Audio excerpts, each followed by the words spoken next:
বাগদাদির কাছে এক মুরিদ আসলো, হুজুর সবসময় দেখি আপনি নদী পার হয়ে যান হেঁটে হেঁটে। মুরিদ বলল, হুজুর আমিও যেতে চাই।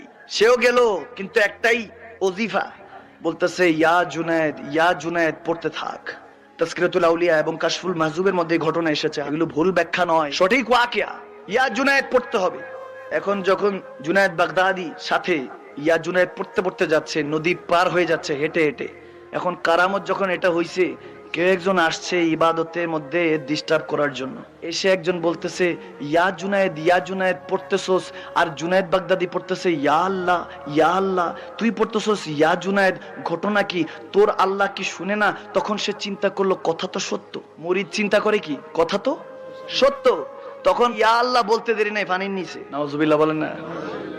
এখন যখন পানির নিচে, জুনায়েদ বাগদাদি বলে, ঘটনা কি? তুই পানির নিচে কেন? বলতেছে, হুজুর ইয়া আল্লাহ বলছি পানির নিচে। বলতেছে ইয়া জুনায়েদ আবার পড়, আবার ইয়া জুনায়েদ পড়ছে, আবার পানির উপরে। এখন আর কোনো কথা বলে না, চুপ।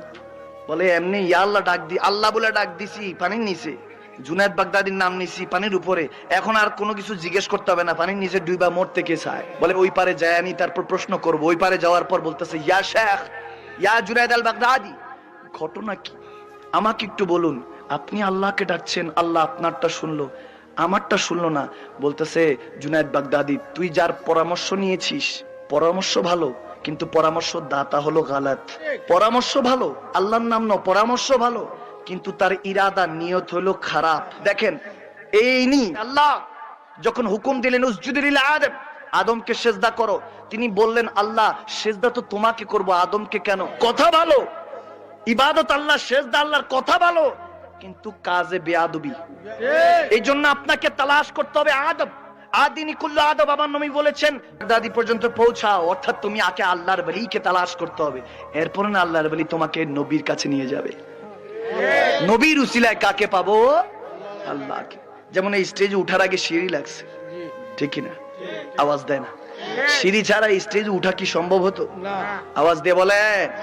এখন যারা বলে না হুজুর উসিলা মানি না, কোরআনই যথেষ্ট, মা বাবাই যথেষ্ট, উসিলা মানি না, যেখানে আমার আল্লাহ হুকুম দিয়েছেন ওয়াবতাগু ইলাইহিল ওয়াসিলা, ওসিলা তালাশ করো।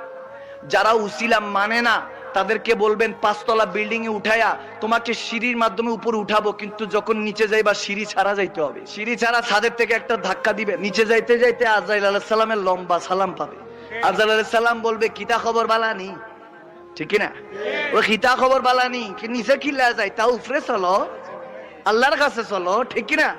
আসতেও আপনার উসিলা লেগেছে মা বাবা, দাদা দাদি, নানা নানি, তাদের পূর্বপুরুষরা। আওয়াজ দেয় না। আসতে উসিলা লেগেছে, কত উসিলা লেগেছে আপনি নিজেও জানেন না। এমনি ভাবে যেত আপনার উসিলা লাগবে, ওলিউল্লাহ লাগবে, নবিউল্লাহ লাগবে, আল্লাহকে পেতে হলে, ঠিক না?